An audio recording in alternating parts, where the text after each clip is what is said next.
We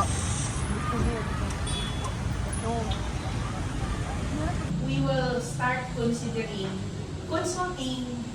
all the LGUs that are members of the board. Because we can help as what the Okay. Miss Lovely Mary Julia, personal of Primo. Value, UITR, importer of Albor. Our Tagbilaran City focal person, Sir Facilito Talagua. Recommendation from board that could be considered by the executive board. We understand kaya mas maayo kung kung consensus na ng board and advance request that by that time we're in the 17 towns.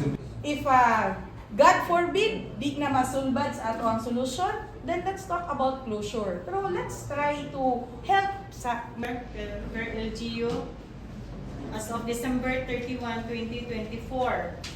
So, mga niya, Albor, gamay na kayo, antikera, no? 6 kilograms sa December. Hindi pa nga ako nagsusuras mo ng tao.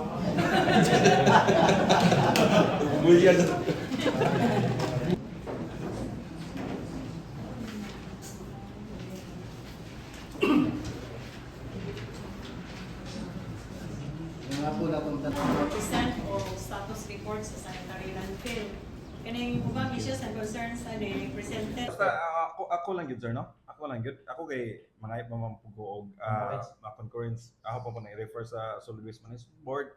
So ako willing gyud kayo nga close anytime. So ang gingon na ganiha ato pang October i-close na na. Pero nihangit gud si Kong nato natabangan lang nato na kay luoy pud ang welfare sa katawhan di lang sa Albor pati ang from city members sa different superintendent cluster municipality.